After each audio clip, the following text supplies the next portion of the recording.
while at the DEA, I read this is the first time you killed a man. Can we go through that? Absolutely. Well, the first time I killed a man was not in the States. I was stationed in Mexico, and while working undercover down there, they brought an informant that knew some people that had opium up in the mountains, and they also had 5 tons of marijuana that they wanted to sell.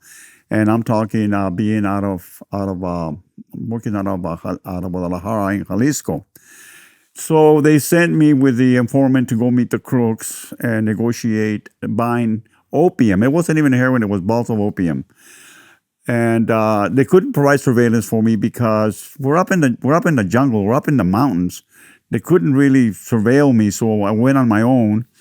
And I remember walking because it wasn't even paved roads. We walked up trails, and I remember coming to a river, and I was asking the informant, I said, when are we going to get there, man? We've been walking for 3 hours already. He said, once we cross the river, we're going to be close to where we're going to meet the people. To make a long story short, we ended up crossing the river. I ruined my shoes and everything, I remember. And it started getting dark, and he started making signals with a flashlight. And I said, what are you doing? He says, well, I'm giving them signals because if we just walk up there, they're going to shoot us. I said, oh, okay. So then I saw them signaling back. And we get up there, and there's an encampment there.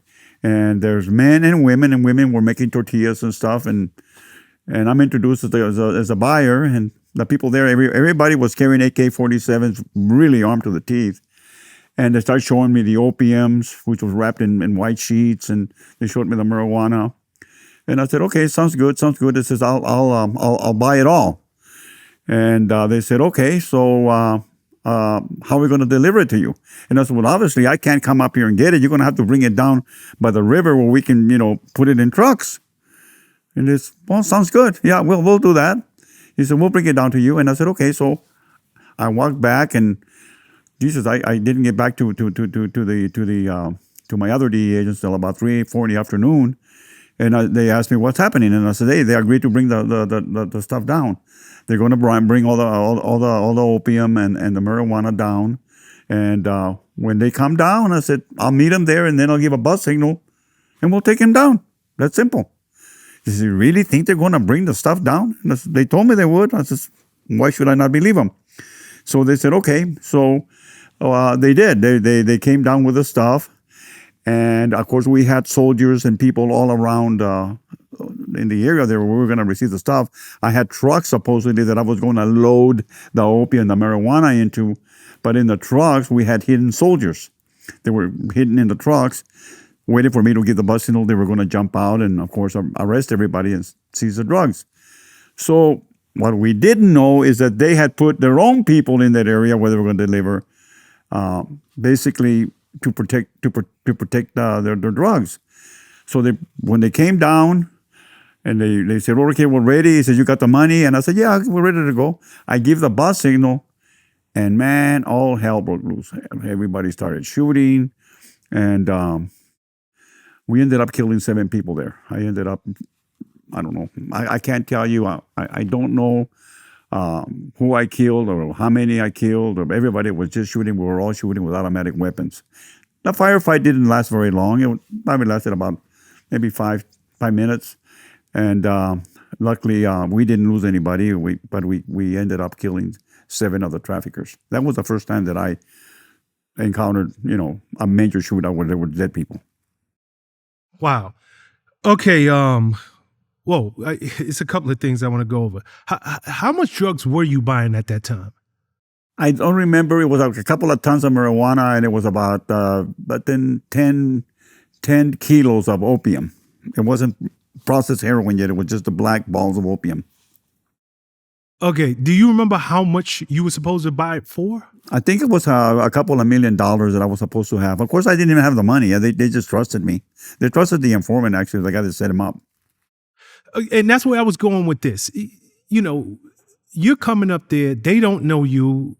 You're there on the strength of the informant, and you say, I want to buy all the drugs. That didn't tip them off that, hey, we need to watch this guy close?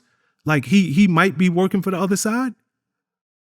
Evidently, they trusted him, and then they checked me out. And of course, they wanted to see my identification. And I told them I'm American, and I had a false ID from California, California driver's license and all of that. So I showed them all my ID. And I said, here's who I am. Either you trust me or you don't. I said, I don't care if I don't buy it from you, I'll buy it from somebody else. One of the things that really worked for me, Sean, when I was undercover is I never acted too like I was, pushing them. I'd always say, yeah, if you want to sell it to me, fine. And if you feel uncomfortable with me and you don't like me, well, that's fine. I'll buy it from somebody else. I'm not here to pressure you guys, or if you guys want to do it, let's do it. And if you guys don't want to do it, that's fine. Maybe we'll remain friends and we'll do another one deal sometime down the road, Never pressure anybody. And they like that. Got you. After that incident, was your cover blown? In that area, remember, I worked all over Mexico. So in that little area, yeah. And not really, I don't think too bad, because most of the people that we ended up trying to arrest ended up dead. So I think we only arrested 2 of them. Everybody else was shot dead. And you also said you had some agents waiting, and they were supposed to take these guys down. How many agents did you have with you? DEA agents, I think we only had a couple. It was mainly Mexican federal police agents and soldiers that we were using.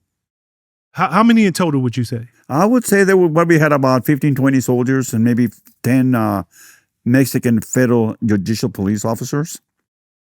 Okay. And the drug dealers, how many would you say they had hiding in the bushes? I don't know, because they obviously, after they opened up, a lot of them ran. And you're talking about almost a jungle area where it's very, very, very dense, shrubbery and stuff. So you just see the smoke coming out of behind the bushes and trees, and you just fire back. So I can't tell you who killed who or what happened. Everybody just started opening up with automatic weapons. Understood. Okay.